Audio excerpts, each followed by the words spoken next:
100 feet से भी ज़्यादा लंबी और वज़न में 200 टन के लगभग हो सकती है, जो कि 33 हाथियों के वज़न के बराबर है।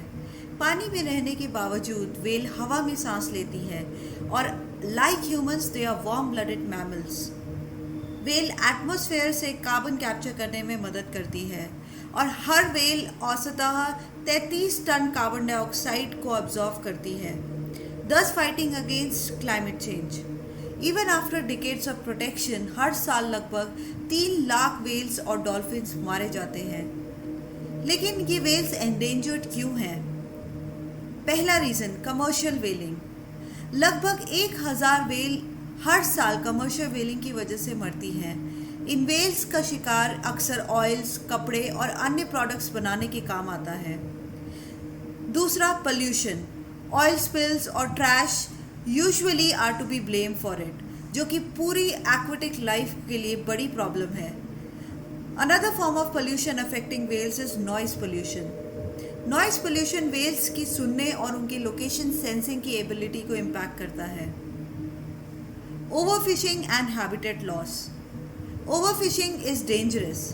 पर्याप्त खुराक न मिलने के कारण वेल्स का न्यूट्रिशन साइकिल डिस्टर्ब हो जाता है, ultimately affecting their ability to survive and reproduce. Climate change और इंक्रीज टेम्परेचर के कारण वेल्स हैबिटेट और prey are affected as well.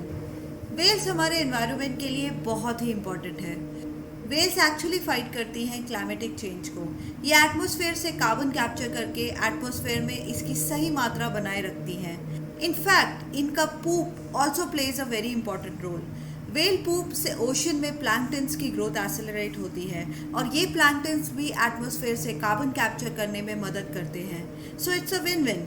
ये प्लैंक्टन्स लगभग 40% कार्बन डाइऑक्साइड कैप्चर करते हैं, जो कि 4 गुना ज़्यादा है as compare to carbon dioxide captured by Amazon rain forest. Additionally whales oceans ecosystem को बैलेंस करने में मदद करती है, regulating the entire food supply and keeping check on the overpopulation of the prey. आपको ये जान के ताज्जुब होगा कि whales are very important to economic development of the countries as well, all because of whale watching. Whale watching का craze लोगों में बहुत है और लोग इसके लिए लाखों रुपए देते हैं। जब भी कोई वेल मरती है वो ओशन के फ्लोर पे सिंक हो जाती है और इनके शरीर का सारा carbon which is stored in their enormous bodies transfer होता है from surface water to the deep water. Whales feed in the deep ocean, लेकिन ब्रीदिंग और पूपिंग के लिए वो अक्सर सरफेस पे आती है। As of July 2023 Japan, Norway and Iceland में वेल हंटिंग आज भी लीगल है और इन सारी कंट्रीज में सबसे ज़्यादा प्रोमिनेंट वेल हंटिंग जापान में होती है। But why does Japan hunt whales? While still a member of the International Whaling Commission, Japan ने एनुअल एंटार्क्टिक वेल हंट जारी रखा, जो कि as per them scientific research के लिए था। लेकिन 2014 में International Court of Justice ruled out Japan's whaling was not being used for research and ordered that Japan has to end its hunting under the permit granted.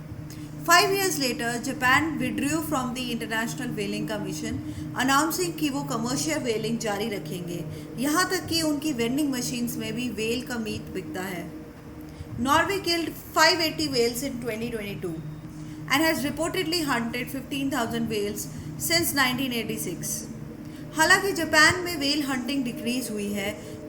In 2018, Japan killed 640 whales compared to 383 in 2021 and 270 in 2022. इस declining demand के कारण it is said कि 2024 तक वेलिंग permanently and हो जाएगी, especially in light of an alarming animal welfare report, which revealed that 40% of the whales took around 11.5 minutes to die. However, as of September 2023, the Iceland government has put a permanent ban on whale hunting. और खाली whales ही नहीं, whale hunting के दौरान 3 लाख से भी ज़्यादा और भी मछलियाँ बाई कैच हो जाती है फिशिंग गियर्स में। जापान्स वेलिंग फ्लीट में एक मदरशिप और 3 स्मॉल वेसल्स होते हैं जो ऑपरेट करते हैं हाई सीज में, as well as 5 coastal whaling ships. हालांकि जापान ने इंटरनेशनल वेलिंग कमीशन से विड्रॉ कर लिया है, they still continue private whale hunting in its exclusive economic zone in the North Pacific. Whale hunting Japanese culture का एक अहम पार्ट भी है, as it was for many countries. To get more exciting information on climate change and ocean, हमारी इस ocean series के साथ आप बने रहें।